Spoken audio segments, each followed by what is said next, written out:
नमस्कार पेंशन धारकों। आखिर पेंशन धारकों की पेंशन बढ़ोतरी क्यों नहीं की जा रही है? 7,500 प्लस डीए की मांग 6-7 सालों से चली आ रही है, लेकिन 7,500 प्लस डीए की मांग को लेकर लगातार आश्वासनों के बावजूद भी आखिर मांग मंजूर क्यों नहीं हो रही है और 7,500 पेंशन क्यों नहीं मिल रही है? जी हाँ दोस्तों, आज की इस वीडियो में हम इसी के बारे में चर्चा करेंगे। तो दोस्तों एक बार फिर से आप सभी का स्वागत है। हम आपको इस वीडियो के अंदर ईपीएस पेंशन से जुड़ी तमाम बड़ी खबरों को बताने वाले हैं, जिसमें आप सभी की पेंशन 7,500 प्लस डीए को लेकर बात करेंगे। साथ ही साथ फ्री मेडिकल सुविधा को लेकर क्या बड़ा ऐलान किया गया उसी के बारे में बात करेंगे। साथ ही सुप्रीम कोर्ट ने 4 नवंबर 2022 को जो फैसला दिया था, जिसके तहत 15,000 रुपए की सैलरी लिमिट को हटा दिया गया था, लेकिन अभी तक पेंशन धारकों को जो पेंशन है वो 15,000 रुपए की बेसिक सैलरी लिमिट के आधार पर ही मिल रही है।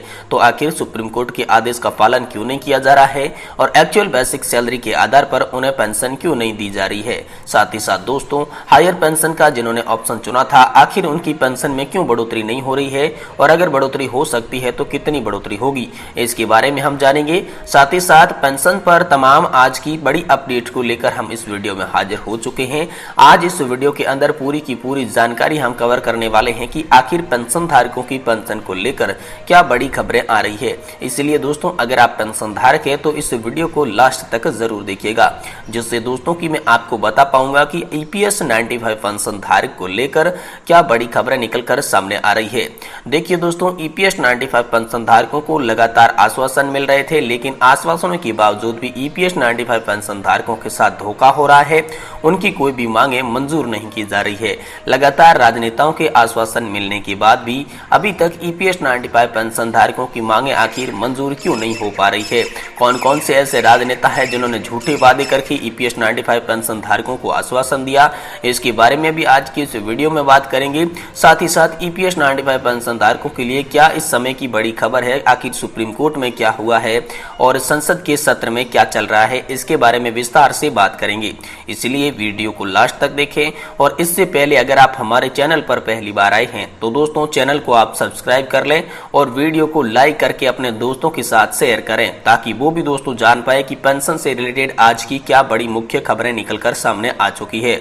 जी हाँ दोस्तों, काफी लोगों का सवाल ये है कि आखिर 7,500 प्लस डीए पेंशन कब मिलेगी और पेंशन का मुद्दा अब मीडिया में क्यों नहीं छाया हुआ है, अखबारों में क्यों नहीं आ रहा है? तो दोस्तों इसका सबसे बड़ा मुद्दा ये बता दें कि सरकार हाल फिलहाल में ऐसे लोक लुभावनी वादे और ऐसी ऐसी योजनाएं निकाल रही है जिसके तहत ईपीएस 95 पेंशन धारकों का ये जो मुद्दा है ये वो दबा दिया जा रहा है।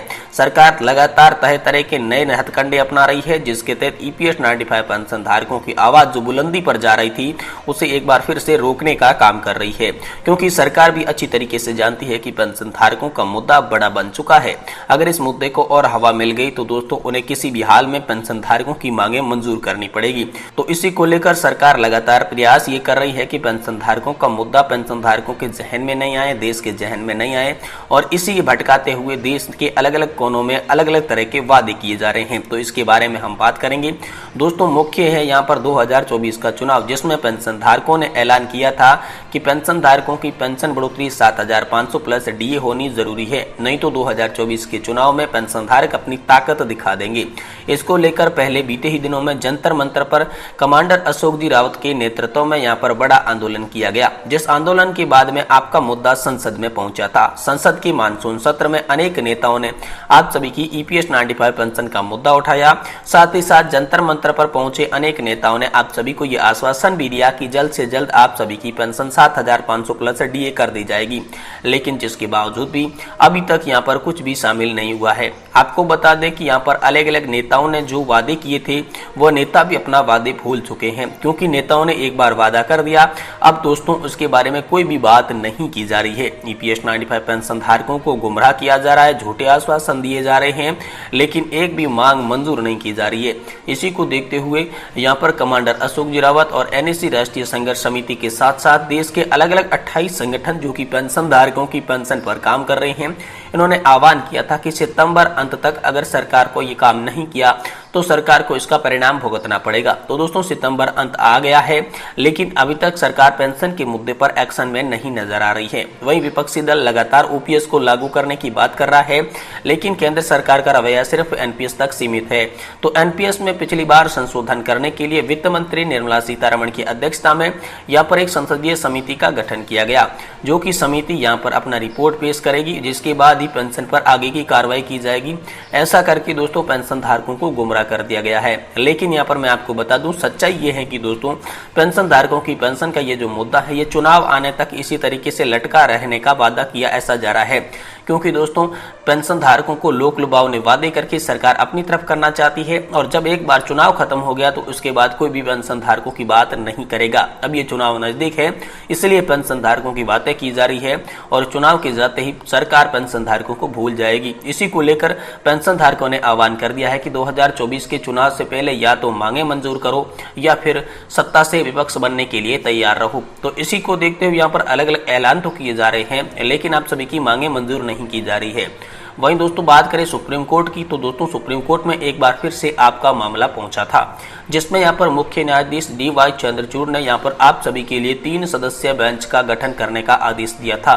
जी हाँ दोस्तों, क्योंकि पिछली बार जो सुनवाई हुई थी वो भी 3 सदस्यीय जजों की बेंच द्वारा की गई थी। तो EPS 95 पेंशन के मुद्दे पर एक बार फिर से 3 सदस्यीय जजों की बेंच गठित की जाएगी, और उसी जजों की बेंच के द्वारा आप सभी के लिए EPS 95 पेंशन का मुद्दा खोला जाएगा।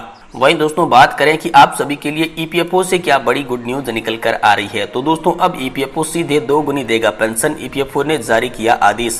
जी हाँ दोस्तों, EPFO की तरफ से एक बड़ी अपडेट निकल कर आ रही है, जिसमें कर्मचारी भविष्य निधि संगठन के जो सब्सक्राइबर है उसके लिए यहाँ पर एक अहम फैसला किया गया है। हालांकि ये खबर आपको थोड़ी बहुत निराश भी कर सकती है। सरकार ने कर्मचारी भविष्य निधि संगठन के सब्सक्राइबर की पेंशन को बढ़ाने का प्रस्ताव खारिज कर दिया है। इसके बाद संसदीय समिति श्रम मंत्रालय ने पेंशन को प्रस्तावित 1000 रुपए से प्रतिमाह से बढ़ाने के प्रस्ताव को जो ठुकरा दिया था, और वित्त मंत्रालय से इसका स्पष्टीकरण भी मांग लिया गया है। साथ ही दोस्तों आपको बता दें कि श्रम मंत्रालय और कर्मचारी भविष्य निधि संगठन के शीर्ष अधिकारियों ने गुरुवार को बीजेपी सांसद भर्तृहरि मेहताब की अध्यक्षता वाली श्रम संबंधी संसदीय स्थायी समिति, जो कि EPFO पेंशन संचालक और इसके फंड के प्रबंधन के बारे में जानकारी दी थी। आधिकारिक ने समिति की सूचना दी कि वित्त मंत्रालय मासिक पेंशन में किसी भी प्रकार की वृद्धि श्रम मंत्रालय के प्रस्ताव से सहमत नहीं है। इसके बाद कर्मचारी भविष्य निधि संगठन समिति ने इस पर विषय पर स्पष्टीकरण लेने के लिए वित्त मंत्रालय के शीर्ष अधिकारियों को बुलाने का फैसला लिया। दरअसल EPFO समिति ने अपनी रिपोर्ट सदस्य विधवा विधुर पेंशन भोगियों को दे न्यूनतम मासिक में कम से कम 2000 रुपए बढ़ाने की सिफारिश की थी। समिति की बढ़ती हुई महंगाई को देखते ये प्रस्ताव लिया गया था, लेकिन इस प्रस्ताव को एक बार फिर से ठुकरा दिया गया है। तो दोस्तों इस प्रस्ताव को ठुकराया जा रहा है। लगातार जो भी फैसले हो रहे हैं वो पेंशन धारकों के लिए नहीं हो रहे हैं, सिर्फ उन्हें आश्वासन दिए जा रहे हैं, क्योंकि 15,000 रुपए की वैध सीमा को जो खत्म करने वाला फैसला था वो कब का हो चुका था, लेकिन आगे का नया फॉर्मूला अभी तक आया नहीं है। पेंशन धारकों को पेंशन पुराने फॉर्मूले के आधार पर मिल रही है।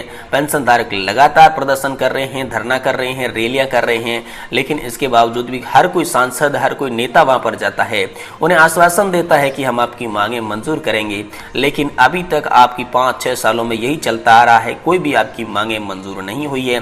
तो इसी को देखते हुए पेंशन धारकों ने 2024 के चुनाव का रुख किया है।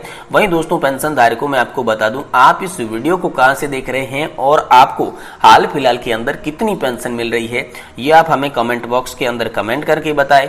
वहीं अगर पेंशन से जुड़ा आपका कोई भी सवाल है तो वो भी आप हमें कमेंट बॉक्स में बता सकते हैं। आने वाले वीडियो में इसकी जवाब देने की पूरी कोशिश करूंगा।